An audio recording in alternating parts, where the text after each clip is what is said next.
Hello and welcome back to our COVID-19 style partner updates. We have a really interesting guest here today, a little different. We have Nancy Hobbs on the line. So thanks so much, Nancy. I know you're joining us from Mountain Time, so over there in Colorado Springs. So thanks for hopping on here with me. Yeah, thanks for having me. This is Yeah. exciting. Yes, I see you've got your gear on. So we'll go ahead and tee up who you are exactly. So I've known Nancy for a little while now in a few different capacities. So Nancy founded and is the executive director of the American Trail Running Association based there in Colorado Springs. And she is the chairperson for the USA Track and Field, the Mountain Ultra and Trail Running Council. And she's also the treasurer of the World Mountain Running Association. So she's got a big base of knowledge in trail running and all that comes along with it. So we're really excited to talk to Nancy, not only for her knowledge there, but because she's also, her hometown is in here, the Lehigh Valley. So Nancy, just talk a little bit about where your love for trail running started and kind of how you've positioned that into now all of your career paths. Yeah, that's a great question. So I'll start out with my love for running, I think is the key thing. And my dad was a professor at Lehigh. And so I grew up in the Lehigh Valley, as you mentioned, and I used to go for runs sort of behind my dad sometimes. So I used to run up, Butchtown Road and Easton Avenue. I mean, I'd run all over the place, but just kind of casually. And I also was involved with the first intercollegiate team at Lehigh University, coaching the first year that there was transition from an intramural to an intercollegiate. So I have that background as well. As far as that relationship with the Lehigh Valley, I graduated from Freedom High School and did my graduate work at Lehigh, as I mentioned. So when you go trail running, do you listen to music or no? And I don't understand. Do have friends that do listen to music, but I don't understand it because there's so much peace and quiet and beauty to just take in on the trails. Well, that's what, when you said that, I was like, she must not listen to music when she runs. Yeah, it's funny. So is this pretty much your dream job? I kind of rattled off your titles and position. Are you living out kind of your dream scenario for your career? Yeah, and there's that adage, do something you love and you never have to work a day in your life. And I mean, granted, there's always ups and downs into whatever you're doing career pursuit wise, but I can't, I've done other things, but this is always that it's my home and my family. So yeah, this is it. Right. And so you mentioned to me a little bit before we started recording that you're also a published author, which is something I didn't know. I feel like with these, I learn more and more about people. So talk a little bit about, what your publications are, any books you have, and kind of what they're about. Yeah, so Adam Chase, who's the president of ATRA, and I did a book. We were the first ones that came out with a book on trail running. It's called The Ultimate Guide to Trail Running. So that was the first book in what ended up becoming a series. That was a how-to book, soup to nuts to trail running. And then Adam and I did 5 books on the where-to. Mm-hmm. One of the things I tell people when they're out on a trail, whether they're exploring a new one or going back to something they've been on numerous times, is to look at it in a different way. Not to just think in terms of, what's underfoot, but the whole experience. Mm-hmm. And I think when doing the book, we had a set of criteria, and it was really interesting to look at how are the trails marked? Are they better in a different season? Do you have cell phone service? What kind of wildlife could you run into?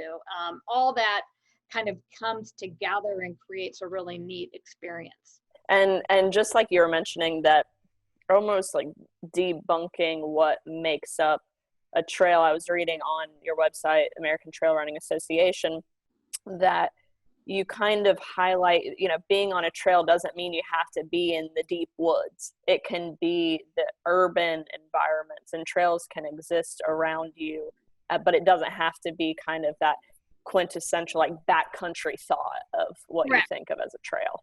Yeah, that's so true. And I'll tell you what, and so in the Lehigh Valley, there's a trail that goes from, it's down at Illick's Mill, Monocacy Creek, and it goes down to downtown and goes all the way out to the river, right?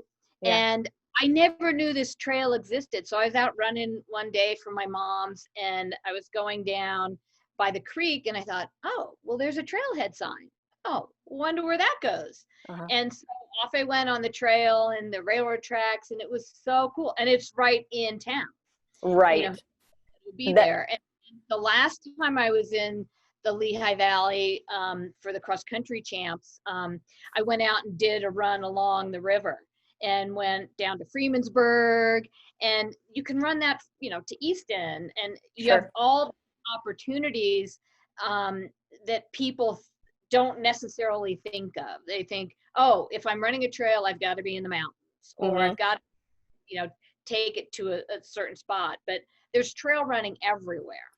And truly the beauty of the trails here, we had Elisa Garofalo, she's the executive director with the Delaware and Lehigh National Corridor, the DNL Trail. And we talked a little bit about that trail systems can really bind the region. So, you know, we're a regional tourism destination here. And one of the things that really binds Allentown, Bethlehem, and Easton is this trail system. And I know more and more now it's becoming not so much something like an extracurricular, but it's becoming, it's being used for commuters as well, trying to get from one, you know, section of town to another, which is a really, really cool thing. We found, I know we talked a little bit about maybe some new skills that folks have learned over the course of the last couple months with what's going on with the pandemic. And have you found that there's been an increase in people wanting to know more about trail systems? It's an outdoor activity. People can stay safe and distant while they're doing it. Have you seen kind of an uptick on what people might be looking for as it relates to trails? Yeah, that's a really good question. And there are people, because typically with trail running, people sort of gravitate sometimes to trail races. And with not a lot of trail races on, it's like, oh, okay, now there's not somebody, you know, something I sign up for and I go to. So I think that exploration of the trails is something that people have pivoted to, and learning about different ways that they can access trails or different trails in their communities. Because again, it's an outdoor activity. You can go out there. And I think part of it is the impact on the industry as far as the tools necessary to go out on the trails, whether it's, you know, your gear, your trail running shoes, hydration packs, you know, different things that you would need. So I think there's an uptick in sales in that space for people that are now experiencing the outdoors, either in a new way or more actively, I guess you could. So yeah, absolutely. I think there's more people downloading apps, you know, whether it's, you know, Map My Run or All Trails, you know, finding those applications or looking at Strava routes, you know, those type of things, and finding out, you know, where should I go? And also learning about trail running. People running with groups socially distanced or going out with their furry friends on a leash. Have a leash obviously on your furry friend, but yeah, I think it's changing the dynamic a little. And I think people are realizing that they can set FKTs for fastest known times if they want to get into that realm, and you know, away from the organized racing. And I did a race in September at Blue Mountain. I saw some pictures. It looks pretty epic. That wasn't there when, I mean, the mountain was there. It didn't just happen, but there was no structure as far as trails or anything like that. No skiing. I learned how to ski at Apple Hill in Orford. But Blue Mountain Resort didn't exist. And so it was really fun to go out, and you can get a mountain experience there because you've got elevation changes, you got some really gnarly terrain. And it was so fun to go out there and do a race. So that was very cool. And I think that's what kind of sparked my the interest in talking to you too, as I saw you post a picture of that trail run in Blue Mountain. I said, oh my gosh, we've got to highlight Nancy and the trails here and see what she's got cooking. And, we have the Appalachian Trail too that runs right through our area. And I think about 230 miles of the trail are in the state of Pennsylvania. So it's a pretty big, when people are doing that through hike, they have to go through here. It's just a cool kind of quintessential thing to hop on, while you're in town. So we always ask our guests this question, and I'm going to put you to the test a little bit. So as you know, we promote tourism for the Lehigh Valley, and I always like to challenge our guests to kind of curate an itinerary or an experience. If you have, say you were in the Lehigh Valley, you were here, visiting your hometown, and you have someone visiting you, what kind of day would you plan for that person? Say they've never been to the Lehigh Valley and you want to give them the true experience. So what are some things? Where would you go? What would you do? What would you eat? What would you see? Do you have any ideas? Yeah. So what was really neat, when I was in elementary school, we had this, it was in the newspaper, it wasn't the morning call. It might've been it was the morning call. And they had a contest for elementary school kids that you would learn about history through the buildings and things in the Lehigh Valley. And so I would absolutely take somebody downtown, because Bethlehem's a Christmas city after all, right? Sure.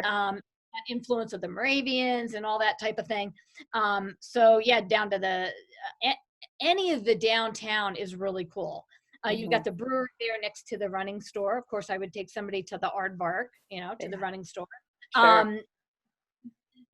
There's a lot of cute little places to eat there. And I always take a picture there's a little bear there on the, there's a little bench there with a bear. You got to take your picture by the bear. You've got to go to the Hotel Bethlehem. And you have to take a walk down near where Music Fest is, underneath by Moravian College. And I just walking around and taking pictures of the historic buildings and the doors or the brickwork. I think a photographer would love coming to the Lehigh Valley. So that's one place I would go, obviously downtown. But then I'd also do a little tour around Lehigh University, because the campus is so pretty. And you got your master's from Lehigh, correct? Lehigh. Okay, yep. Great. And there's trails there up in near the Murray Goodman campus. So there's a lot of things that you can do trail wise too. The other things, it's a great landing spot. So when I come home, I like to go to these trail or road races that are nearby, and you can find things with an expanse, 45 minutes to an hour and a half away. Go up to Jim Thorpe.